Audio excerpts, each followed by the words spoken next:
Friends, അപ്പം പുതിയ വീഡിയോയിലേക്ക് ഏവർക്കും സ്വാഗതം കേട്ടോ. അപ്പം നമ്മുടെ ഇന്നത്തെ വീഡിയോ എന്ന് പറയുന്നത് കഴിഞ്ഞ വീഡിയോയുടെ തുടർച്ചയാണ്. കഴിഞ്ഞ വീഡിയോ നമ്മൾ കണ്ടു, വാച്ച് ടവറൊക്കെ കണ്ടിട്ട് വന്നിട്ട് പിന്നീട് നമ്മൾ എന്താണ് പറയുന്നത്, അതായത് നമ്മുടെ ഏറ്റവും പുരാതനമായിട്ടുള്ള നൂറ്റാണ്ടുകൾക്ക് പഴക്കമുള്ള ഒരു പുരാതനമായ ഒരു ആയുധപ്പുര നശിച്ച് നാറാണക്കല്ലായി പോയ കാഴ്ച നമ്മൾ കണ്ടു. അവിടെ നമ്മൾ കുറേ ആൾക്കാരെയൊക്കെ പരിചയപ്പെട്ടു. അവർ പറഞ്ഞതിൻ്റെ അടിസ്ഥാനത്തിലാണ് നമ്മളിപ്പോൾ ഈ യാത്ര ചെയ്യുന്നത്. ഇപ്പം നമ്മൾ വന്ന് കയറാൻ പോകുന്നത് കേരളത്തിലെ തന്നെ പടിഞ്ഞാട്ട് ദർശനമുള്ള അപൂർവം ക്ഷേത്രങ്ങളിലൊരു ക്ഷേത്രമാണ് ഈ പീരുമേട് ശ്രീകൃഷ്ണസ്വാമി ക്ഷേത്രം എന്ന് പറയുന്നത്. ശ്രീകൃഷ്ണ ക്ഷേത്രത്തിൻ്റെ മറ്റൊരു പ്രത്യേകത എന്ന് പറഞ്ഞാൽ ഏഷ്യയിലെ തന്നെ അപൂർവ ഇനങ്ങളിൽപ്പെട്ട ഒരുപാട് ഗുണങ്ങളുള്ള ഒരു സസ്യ അല്ലെങ്കിൽ ഒരു മരമാണ് കർപ്പൂര മരം എന്ന് പറയുന്നത്. ആ കർപ്പൂര മരം ഈ ക്ഷേത്രത്തിൻ്റെ അങ്കണത്തിലുണ്ട്. നമുക്ക് അവിടെ നിന്ന് നമുക്കൊന്ന് കയറി നോക്കാം എന്തൊക്കെയാണ്, ഏതൊക്കെ രീതിയിൽ നമുക്കതിനെ കാണാൻ പറ്റും എന്നൊക്കെ നോക്കാൻ പറ്റും. അതിനുശേഷം നമ്മൾക്ക് പ്രത്യേകതയുള്ള ഒരു റൈഡ് ഇവിടുന്ന് ലഭിക്കും. അപ്പോൾ ആ ഒരു യാത്രയോടെ കണ്ടിട്ട് നമുക്ക് തിരികെ വരാം. അപ്പം എന്താണെന്ന് വെച്ചാൽ വീഡിയോ കണ്ട് ഇഷ്ടപ്പെട്ടാൽ ലൈക്ക് ചെയ്യണം, അതുപോലെ ചാനൽ സബ്സ്ക്രൈബ് ചെയ്യണം. നിങ്ങളുടെ വിലയേറിയ അഭിപ്രായങ്ങൾ കമൻറ്റ് ബോക്സിൽ രേഖപ്പെടുത്തണം.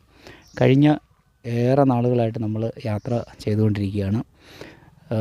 നിങ്ങളുടെ സപ്പോർട്ടൊക്കെ ഉണ്ട് എനിക്കറിയാം. അപ്പം വീണ്ടും ആ സപ്പോർട്ട് നിലനിർത്തുക, കൂട്ടുകാരിലേക്ക് ഷെയർ ചെയ്ത് കൊടുക്കുക. അപ്പോൾ എന്താണ്, വീഡിയോ കാണുക, ലൈക്ക് അടിക്കുക. ഓക്കെ, നമുക്ക് കാഴ്ചകളിലേക്ക് പോകാം.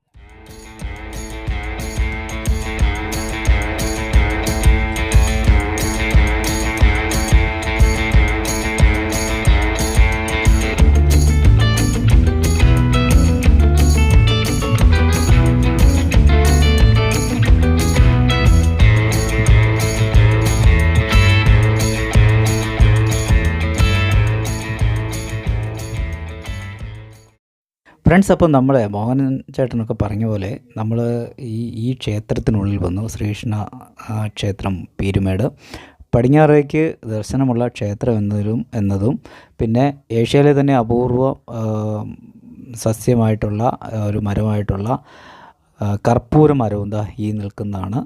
അവിടെ പ്രത്യേകം തറയൊക്കെ കെട്ടി വേർതിരിച്ച് നിർത്തിയിരിക്കുന്ന ഈ മരം. അപ്പോൾ ഇതിനെക്കുറിച്ച് നമുക്ക് വിശദമായിട്ട് ചോദിക്കാനും ഒന്നും ഇവിടെ ഒരാളും കിട്ടിയിട്ടില്ല എന്നുള്ളതൊരു പ്രയാസമുള്ള കാര്യമാണ്. എന്തായാലും കർപ്പൂര മരത്തിൻ്റെ കാഴ്ച നമ്മൾ ഈ രീതിയിൽ നമുക്ക് അത് കൃത്യമായിട്ട് നമുക്ക് അതാണോ എന്നറിയാത്തത് കൊണ്ടാണ് നമ്മൾ പൂർണ്ണമായിട്ട് എടുക്കാത്തത്. എനിവേ, എന്തായാലും നമുക്ക് ഇവിടെ ചെറുപ്പിൻ്റെ ഒരു മൈക്കും കാര്യങ്ങളൊക്കെ ഇപ്പോൾ ഉടനെ തന്നെ സ്റ്റാർട്ട് ചെയ്യും. അപ്പോൾ അതുകൊണ്ട് നമുക്കിനി അധികം ഇവിടെ നിന്നിട്ട് കാര്യമില്ല എന്നതുകൊണ്ട് നമ്മൾ ജസ്റ്റ് വെളിയിലേക്ക് ഇറങ്ങുകയാണ്. ഇതാ നമ്മൾ ഇത് ഒരു ഗസ്റ്റ് ഹൗസാണ്, ദേവസ്വം ബോർഡിൻ്റെ ഗസ്റ്റ് ഹൗസാണ് ഇത്. ഇവിടെ നിന്നിട്ട് ഇതാ നമ്മൾ അക്കരയ്ക്ക് നോക്കുമ്പോൾ അക്കരെ നിന്നിട്ടാണ് അവർ നമുക്ക് ഈ അമ്പലവും ഇവിടുത്തെ കാഴ്ചകളൊക്കെ പറഞ്ഞു തന്നത്. അപ്പോൾ ഇതിന് നേരെ എതിർവശം അങ്ങേ മലയിലാണ് നമ്മൾ അന്നേരം നിന്നിരുന്നത്. അപ്പോൾ എന്തായാലും നമുക്ക് ക്ഷേത്രത്തിൻ്റെ കാഴ്ചകൾ ഇത്രയൊക്കെ കാണിക്കാൻ നിർവാഹമുള്ളൂ. കാരണം ഇപ്പോൾ ക്ഷേത്രം അടച്ചിട്ടിരിക്കുകയാണ്. പിന്നെ ചെറുപ്പ് മഹോത്സവമായിട്ട് ബന്ധപ്പെട്ട് ഇവിടെ ഇപ്പോൾ മൈക്കൊക്കെ ഉടനെ സ്റ്റാർട്ടാവും. അപ്പോൾ അതുകൊണ്ട് നമ്മൾ ഇനിയിപ്പോൾ അധികം ഇവിടെ നിൽക്കുന്നില്ല. അപ്പോൾ നമ്മളിതാ വീണ്ടും നമ്മൾ ബൈക്കിൻ്റെ അടുത്തേക്ക് എത്തുകയാണ്. നമ്മുടെ ബൈക്കിൻ്റെ അടുത്തെത്തി അവിടുന്ന് നമുക്ക് എങ്ങോട്ട് പോകണം എന്നുള്ളത് നമുക്ക് ആലോചിക്കേണ്ടിയിരിക്കുന്നു. അമ്മച്ചി കൊട്ടാരത്തിൽ നിന്ന് എത്തുന്ന ഗുഹ വന്നു ചേരുന്നത് ഇതിനപ്പുറത്തുള്ള ഒരു സ്കൂളുണ്ട്, ആ സ്കൂളിലാണ് വന്നെത്തുന്നത്. അപ്പോൾ ആ സ്കൂളിൽ പോയിട്ട് നമുക്കവിടെ അനധികൃതമായിട്ട് പ്രവേശനം ഉണ്ടോ എന്നറിയില്ല. അവിടെ ആരെങ്കിലും ഉണ്ടെങ്കിൽ നമുക്കവിടെ കയറി അത് കാണാൻ പറ്റും. പിന്നെ അങ്ങേ മലയിലൊരു കാഴ്ചയൊക്കെ നമ്മൾ കണ്ടിരുന്നു. ആ മലയിലേക്ക് നമ്മൾ പോവുകയാണ്. അവിടെ എന്താണ് കാഴ്ചയെന്ന് നമുക്കൊന്നറിയാം. കുറേ കയറ്റം കയറി ഈ പീരുമേട്ടിൻ്റെ തന്നെ ഏറ്റവും ഉയർന്ന ഒരു പ്രദേശത്തേക്കാണ് നമ്മളിപ്പോൾ പോകുന്നത്. അപ്പം നമ്മൾ യാദൃശ്ചികമായിട്ട് കണ്ടെത്തിയ ആ ഒരു കാഴ്ചയാണ് ഇപ്പം നമ്മളെ അവിടേക്ക് കൊണ്ടുപോകുന്നത്. അവിടെ എന്താണ് ഉണ്ടാവുക, എന്താണ് കാണാനുള്ളത് എന്നൊന്നും നമുക്കറിയില്ല. എനിവേ എന്തായാലും നമുക്ക് പോയി നോക്കാം. പോയിട്ട് മൊത്തം ഇതുപോലുള്ള കയറ്റമാണ്. കയറ്റം കയറി നമുക്ക് ചെന്ന് ഏറ്റവും ഉയരത്തിലെത്തിക്കഴിയുമ്പോൾ അവിടെ എന്താണ് നമുക്ക് നോക്കാം. എന്തായാലും നമുക്ക് ഈ പ്രദേശത്തിൻ്റെ മൊത്തത്തിലുള്ളൊരു വ്യൂ നമുക്ക് കിട്ടാൻ സാധ്യതയുണ്ട്. അപ്പോൾ എന്തായാലും കാഴ്ച അത്ര മോശമാകുമെന്ന് വിചാരിക്കുന്നില്ല. പിന്നെ ഇതുപോലുള്ള സ്ഥലങ്ങൾ കണ്ടെത്തുക, അവിടേക്ക് യാത്ര ചെയ്യുക എന്നുള്ളതാണല്ലോ നമ്മുടെ ഏറ്റവും വലിയൊരു ആഗ്രഹം എന്ന് പറയുന്നത്. അപ്പം നമ്മൾ ഉറപ്പിച്ച് കാണാനായിട്ട് എത്തുന്ന ചില ഡെസ്റ്റിനേഷൻസൊക്കെ ഉണ്ട്. അപ്പോൾ അതൊക്കെ കണ്ടിട്ട് ചിലപ്പോൾ അവിടേക്ക് എത്തിപ്പെടാൻ പോലും പറ്റില്ല. അതിനിടയ്ക്ക് നമുക്ക് ഇതുപോലുള്ള യാദൃച്ഛികത നിറയുന്ന ചില യാത്രകൾ നമുക്ക് വീണ് കിട്ടാറുണ്ട്. അപ്പോൾ ആ കാഴ്ചകളിലേക്ക് എത്തുക, ആ കാഴ്ച കണ്ടിട്ട് തിരിച്ചിറങ്ങി പോകുക എന്നൊക്കെ ഉള്ളത് നമുക്കൊരു പ്രത്യേകതയുള്ള കാര്യമാണ്. എന്തായാലും ഇത് ഈ പീരുമേടിനെ സംബന്ധിച്ച് പീരുമേടിൻ്റെ തന്നെ ഏറ്റവും ഉയരത്തിലുള്ള ഒരു മേട് എന്ന രീതിയിൽ, അപ്പോൾ അവിടെ എന്താണ് കാഴ്ച നമുക്കറിയാനൊരു കൗതുകം നമുക്കുണ്ട്. അപ്പോൾ നമുക്ക് അവിടേക്ക് പോകാം. അവിടുത്തെ കാഴ്ചകൾ കണ്ടിട്ട് നമുക്ക് തിരിച്ചു വരാം.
കുരിശുമല എവിടെയാണ്?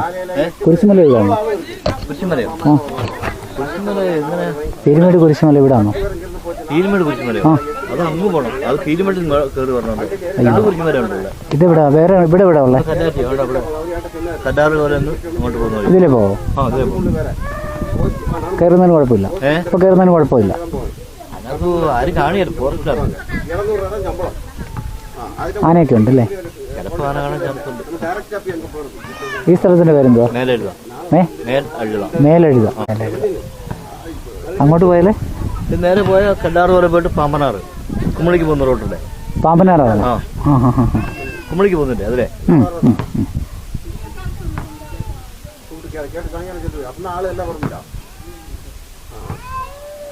ആ വഴി കുഴപ്പമില്ലല്ലോ. കുഴപ്പമില്ല. പോവല്ലേ? ഇങ്ങോട്ടോ? കമ്പനിയുടെ ആ മല പോകാൻ പറ്റൂ? ആ അതിൽ ചുമ്മാ കയറി പോവാം. കാണാമല്ലേ? കണ്ടിട്ട് വരാം. ഓക്കെ.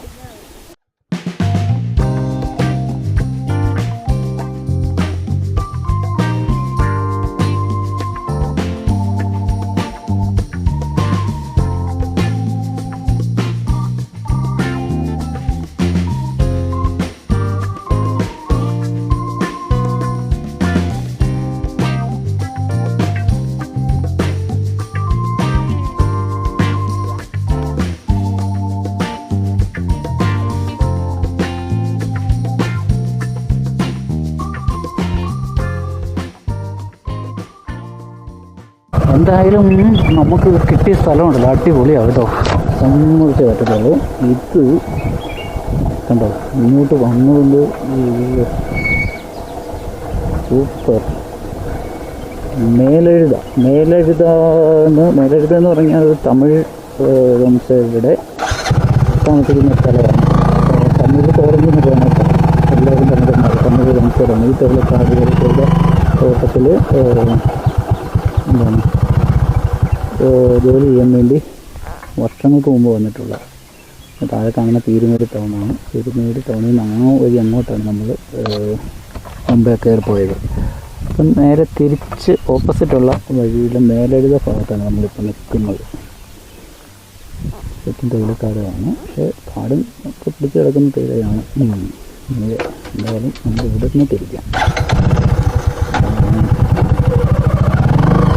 നാട്ടോടെ അല്ലല്ലോ,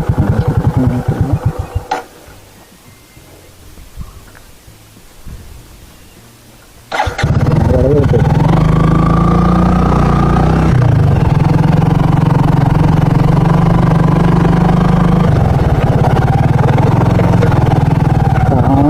ക്ഷേത്രത്തിൻ്റെ അവിടെ നിന്ന് നമ്മൾ കണ്ട ഒരു സ്ഥലമാണ്. ഒരു ഷെഡാണ്.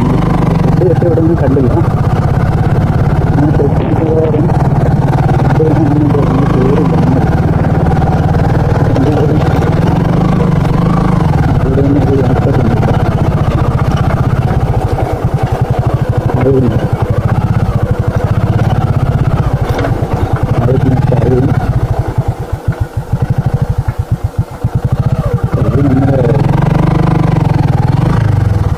വെന്നേരി റോഡിൽ ചെന്നിറങ്ങുന്ന വഴിയാണ്. ഓക്കെ.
ഫ്രണ്ട്സ്, അപ്പം നമ്മളെ വിവിധ കാഴ്ചകൾ ഈ യാത്രയിൽ ഈ കുട്ടിക്കാനത്തിൻ്റെ 3-4-5ഓളം എപ്പിസോഡുകളുള്ള ഈ യാത്രയിൽ നമ്മൾ ഒരുപാട് കാഴ്ചകൾ കണ്ടു, ഒരുപാട് പേരെ പരിചയപ്പെട്ടു.